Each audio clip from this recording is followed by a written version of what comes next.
Is it across US or just some counties? I think that's across the US. I mean, I think it might vary who is defined as a mandated reporter Okay. per jurisdiction, but Oh. I'm pretty sure that's across the Ah, US. I thought the doctors cannot give it away, whatever it is. If somebody's in trouble and they need help, it's kind It's of like when you're with a therapist and they're like, I'm not going to tell anybody what we talk about unless you say you're going to harm yourself or somebody else. Oh, so there are exceptions Right. that they For use. safety Wow. concerns. So how when you approach to somebody and they say who called you and what are the next step I'm not looks allowed to like? say. I wasn't allowed to Okay, I say. know that. There's a Yeah, reason behind it, but how do you right. handle that situation? Do they allow you to get into the house or what you do at that time? Sometimes they would, and sometimes they wouldn't. Okay. So a lot of times I would try to use my charm and my, like, oh, I'm just here to like chat with you and see how you're doing. And Uh-huh. oh, I notice you have a cat in your house. Can I say hi to your cat? Okay. Just like find some other way to get my foot in the door because they get very fixated on who called Right. and like, I'm fine, leave me alone.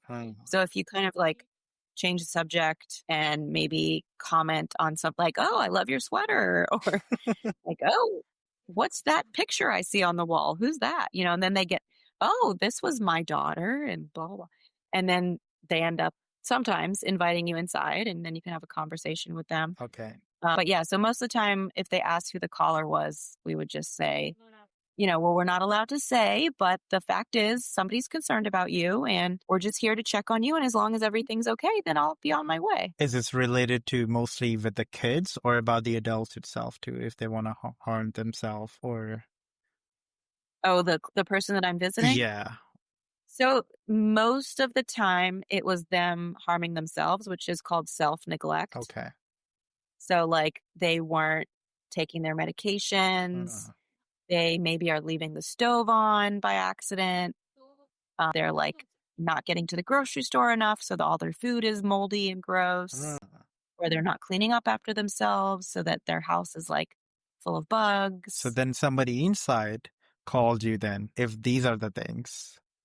I mean, sometimes yes, other times you can just like see somebody out in the community and you can tell that they're a bit disheveled and maybe their memory has been going I and see. they're What we call or dementia, right? That thing? dementia. Right. Mhm, that's right. Yeah.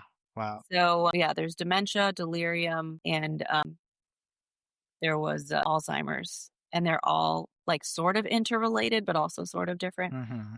So anyway, it was a lot. How It was a long lot. did you work in this? This particular job I did for 5 years. 5 years.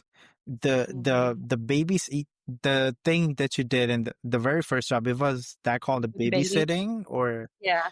okay. Well, it wasn't babysitting. It was we would get like recommendations from the hospital for people that they thought could use our help. Uh-huh.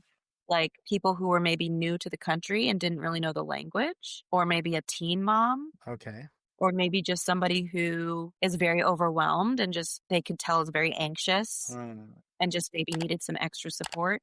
So then they would tell the mom to call us. They would say, there's this program, it's free, and somebody will come into your house and teach you about how to bond with your baby, teach you how to keep your baby safe, teach you about your baby's development.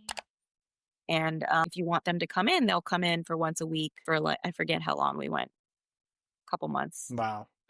And that And so I would go in and just like talk to the mom, but the baby also, baby would also be there. yeah. Usually what kind of issues that, new moms faces and you realize that, these are the things that mostly are common in new moms.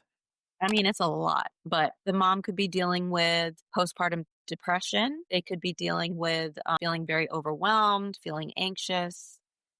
Some people like stop taking care of themselves because they're just so focused on the baby. So they're like not eating as much as they should. They're not sleeping as much as they should. Lack of sleep is a big thing. Ah. Um, yeah. So kind of like losing yourself and being hyper focused on the baby and kind of forgetting to take care of yourself, or just like not really knowing about how to care for a baby.